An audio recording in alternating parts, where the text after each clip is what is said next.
Welcome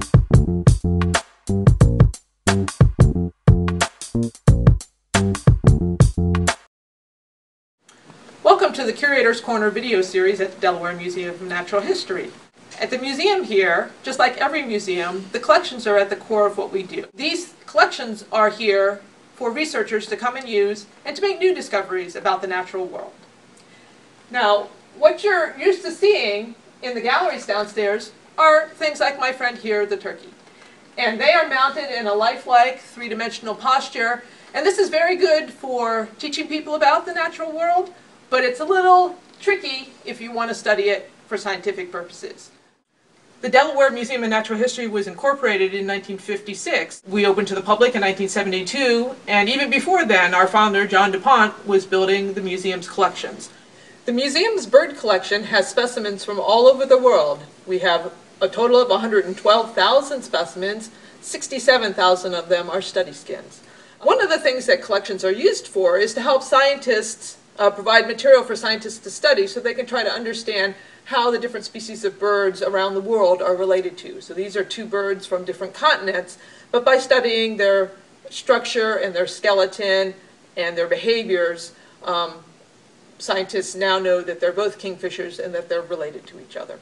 This is a eastern bluebird, male, and you can see here that we have a drawer of study skins, and these were all collected by researchers who were studying bluebirds, and then we preserve them here in some cases for many years, and they're available for other researchers to use for their new research project. No two individuals is exactly the same, just like in humans. For example, we can see that this bird here has speckles on its breast and a few on the back, and it's not very blue.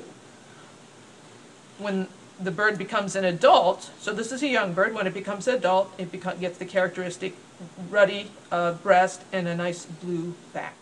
You may have noticed that all of the specimens that we've been looking at have a label or a tag attached to them.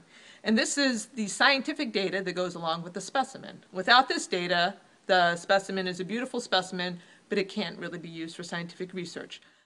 New technologies have allowed us to use these birds for new types of research. For example, this puffin, which was collected in 1934 in Labrador, Canada, we were able to take just a few feathers from its breast, and I sent them to a researcher who was then going to be able to analyze those and investigate what the diet of this bird was back in 1934 and compare it to the diet of puffins today. This type of analysis may help scientists understand why numbers of puffins are going down and help us to prevent the species from going extinct. This is one of the skeletons in the museum's collection. We preserve some of our birds as study skins for certain types of research, and then other birds we preserve as skeletons for different types of research. This box contains all of the bones of one bird, in this case a great horned owl, and you can see here the features of an owl skull show the big eye sockets right here, and then you can see the very sharp bill that the bird has for tearing up its prey. I hope you've enjoyed your peek behind the scenes here in the bird collection. As you've seen today, we can't really provide access to the general public to the collections area, so the Curator Corner videos are a way that we can get everybody a chance to see what's behind the scenes. We hope you'll check back in the coming weeks and look for some more new videos. Thank you.